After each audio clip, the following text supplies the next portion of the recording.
Magandang gabi po, Luzon, Visayas at Mindanao. Umabot na sa sukdulan ang pamemeke sa bansa dahil pati ba naman LTO satellite office na pepeke na rin? Problema yan, lalo't ang mga nakuha roong rehistro at lisensya, abay natural, peke rin. Posturang legit ang opisina ng mabisto sa Malasiki, Pangasinan at nakatutok si John Consulta.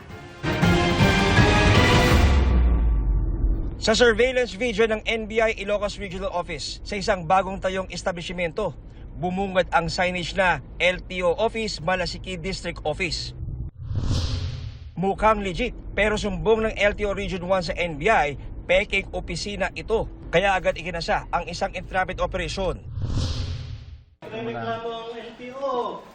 Pagpasok pa lang sa loob, bumungad na ang mga peking rehistro, peking lisensya at peking forms ng LTO. Ang inabutang suspect, sinubukan pang magpaliwanag. Bilang pong asawa po ng barangay captain, yung nasasakupan niya po ito, sa tingin ko po, may karapatan po kami gumawa ng isang establishment na makakatulong. LTO, Regional Office. Ako po nanghingi po ako ng ano kaya... Nabigyan na po ba kayo? Ito na process po nila, ma'am, congratulations. Sabi nila magpapapunta po dito. Tatlo po silang kausap po. Madam, ako po ang Regional Director ng LTO. Good afternoon po, Opo, sir. wala ho Hinihintay kayo. ko nga po kung Hindi ako ho ay po pwede. Kasi ang isang district office po, dapat po meron pong bill na ipapasa po si Congressman. Wala po. Bukod sa mga peking dokumento, nakakuha rin ng uncut na counterfeit money sa lugar. Malaking operasyon ang gustong gawin ito at 2 buwan na ito nag-ooperate at talaga nagpakilala na ito ay official na LTO officer at may opisina at nakakatakot ito para sa ating mga kababayan na naniniwala na sila ay nakapagproseso ng tamang dokumento sa LTO, yung pala ay hindi. Arestado ang isang suspect. Ayon sa LTO, malaking perwisyo ang naidudulot ng peking LTO Satellite Office na nag-issue ng mga peking dokumento at counterfeit LTO license na nabisto ng LTO Region 1. Huwag silang kukuha ng driver's license sa mga ganyang paraan. Kasi once na nahuli ka na peke yung driver's license mo at na-involve ka sa aksidente, mas talo yung mismong may driver's license. Kahit sabihin mo na ikaw yung nasa tamang lugar ng sakali at na-aksidente ka at yung palang driver's license na dala-dala mo ay peke, talo ka doon. Okay. Pangalawa, pag kumuha ka na ng totoong driver's license at nalaman namin na peke yan at nahuli namin, meron kang kaukulang penalty na dapat mong panagutan. Babala ng NBI sa publiko. Pag-ingatan po natin at maging mapanuri po tayo, tingnan natin yung ating mga nagiging transaksyon at kung meron po tayong pagdududa kaagad pagbigay-alam po sa NBI para ating po ma-actionan ito. Sinisikap makuha ng GMA News ang panig ng suspect. John Consulta, nakatutok, 24 oras. Nagkasigawan at nagsabunutan ang ilang kababaihan matapos umanong magkapikunan habang nanonood ng liga ng basketball sa Mangaldan, Pangasinan. Nakatutok si Sandy Salvacio ng GMA Regional TV. Nagkukumpulan ang mga tao sa isang paaralan sa Mangaldan, Pangasinan. Habang pinaghihiwalay ng ilan ang 2 babaeng nagkakainitan at nagkakapisikalan. Ayon sa punong barangay, hapon ng April 28 nang mauwi sa Kantsawan ang nooy unang simpleng cheer sa isang basketball match sa liga. Hanggang magkapikunan na ang mga manonood. Tapos na yung palaro. Yung mga fans na lang ang mga sumunod. Siguro nagkapikunan sa sa yung mga fans nila o Kantsawan. Nung sila daw na nilalabas na, doon na. Sagutan nila diyan. 12 babae kabilang ang 4 na minor de edad ang sangkot sa sigawan at sabunutan. Pinagharap sa barangay ang 2 grupo at nagkaayos din. Sinabi ko na Iski na hindi na siya magpapalaro ng basketball. Kasi napakasarap maglaro ng basketball pag may fans. Diyan nagsisimula. Sabi ko sa kanila, mag-usap-usap na lang tayo dito. Tuloy pa rin naman ang liga ngunit naghigpit na ang barangay council at iba pang otoridad sa pagbabantay upang maiwasan ang gulo. Mula sa GMA Regional TV, Sandy Salvacio, nakatutok, 24 oras. Umabot na sa 4 ang mga insidente ng gas and run o yung mga nagpapakarga ng langis sa gasolinahan pero tinatakasan at hindi binabayaran. Pinakabago ang nahuli cam sa Quezon City at nakatutok si June Veneracion. Pasado 3:00 ng madaling araw nitong linggo, nagpakarga ang isang kotse ng 1,500 pesos na halaga ng gasolina sa gasolinahang ito sa barangay Bahay Toro, Quezon City. Pero pagkatapos, umarangkada na ang kotse.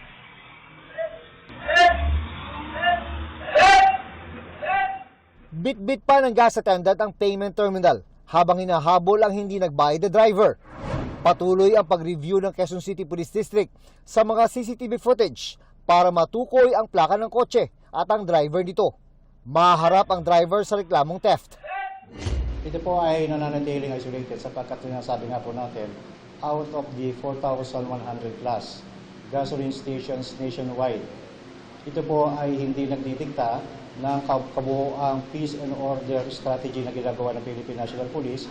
Sa buong bansa, 4 na ang naitalang gas and run incident sa gitna ng nararanasang problema ng mataas na presyo ng petrolyo, resulta ng krisis sa Middle East. 3 ang nangyari sa Quezon City. Kukunti lang naman yun. Mahuli tsaka mahuli yan. Nagbabala naman ng PNP sa kanilang mga commander na tatamaan ng kanilang performance evaluation kapag may nangyaring gas and run incident sa kanilang nasasakupan. Pag ito ay nangyari ng pangalawa at pangatlo, ito ay magiging result ng evaluation ng posibleng kanilang pagkakarilib sa kanilang mga sariling mga pwesto. June Veneracion, nakatutok, 24 oras. Binisita ni Vice President Sara Duterte ang amang si dating Pangulong Rodrigo Duterte sa The Hague, Netherlands. Doon, sinabi niyang magdasal tayong magkakaroon ng 2028 presidential elections at nagpasaring sa mga mambabatas na nagsasabing tiyak ang kanyang impeachment. Nakatutok si Marisol Abduraman. Ngayong nakatakda ng dalhin sa plenaryo ang House Committee on Justice report na nagsasabing may probable cause para ma-impeach si Vice President Sara Duterte. Pinasaringan ng busy ang mga mambabatas na nagsasabing sigurado na raw ito. Kung ordinary individuals lang naman yan, like ordinary Filipinos, pabayaan na natin yan. But it is different siguro kapag congressman na yung nagsasabi or senator na yung nagsasabi. Kasi magtatanong ka, bakit sobrang sigurado ka na tapos na ito? Nasa The Hague sa the Netherlands ang Vice Presidente kung saan binisita ang ama na si dating Pangulong Rodrigo Duterte na nasa International Criminal Court Detention Facility. He looks well, he looks healthy, and wala naman siyang mga problema. Noong isang buwan, hiningi sa ICC ng legal team ng dating Pangulo na payagan silang iapila ang confirmation of charges laban kay Duterte. Hindi raw kasi malinaw kung anong mga insidente ang sakop ng charges at hindi raw nilinaw kung anong ebidensya ang sumusuporta sa desisyon. Pero tinutulan ito ng prosekusyon at ng kinatawan ng mga biktima. Git nila, nilinaw naman daw ng chamber ang parameters ng kaso. Kaya hiningi nilang ibasura ang apela ng depensa nang hindi maantala ang paglilitis.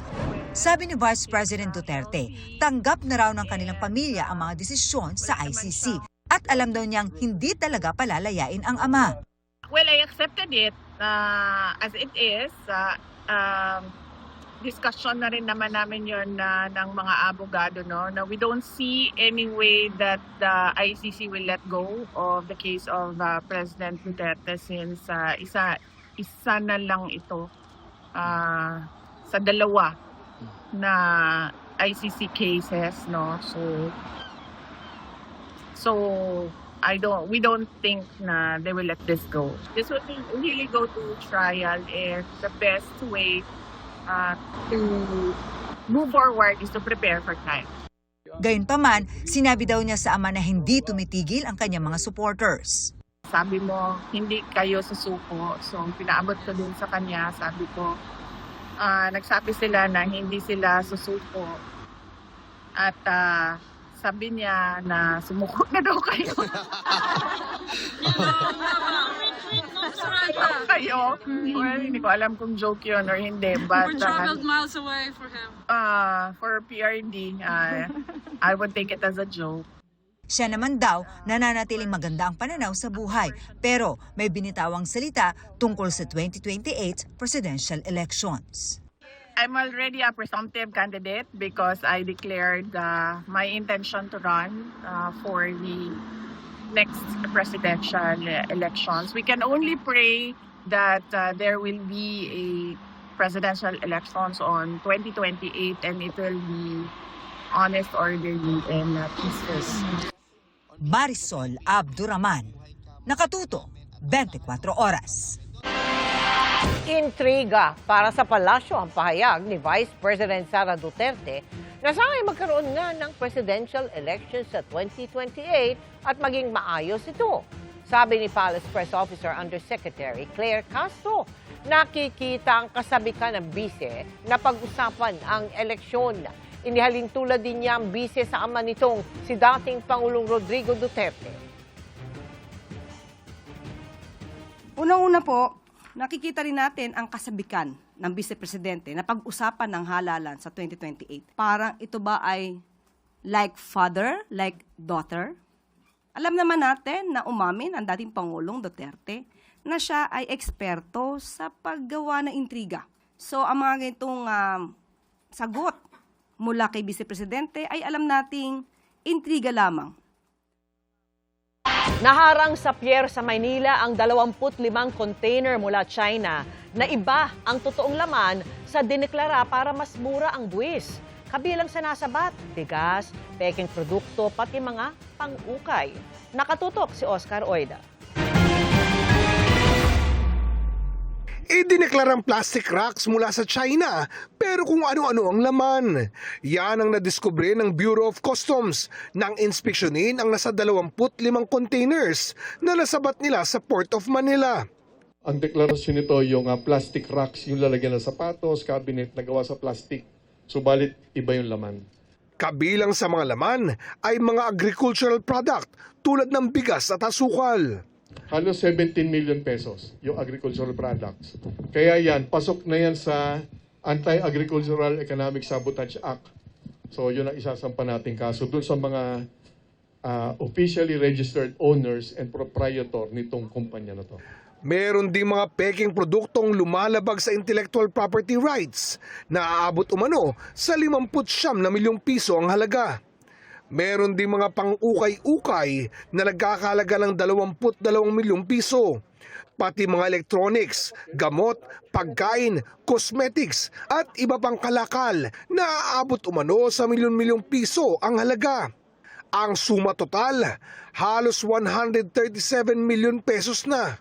Dapat, kung ito ay naging legal, nakakolekta sana ang bansa ng 36,968,000 pesos. Lahat ito ay galing ng iba't ibang lugar ng bansang China. Diin ni Nepomuceno, pananagutin nila ang nasa likod nito. Suspendido na kagad ito, no? Hindi tayo papayag na yung mga tauhan lang ang habulan natin. Sa tulong ng NBI, sa mas malamang matukoy natin sino ang nasa likod, financier o protector nitong mga ganitong pag-smuggle o pagpupuslit ng mga imported items.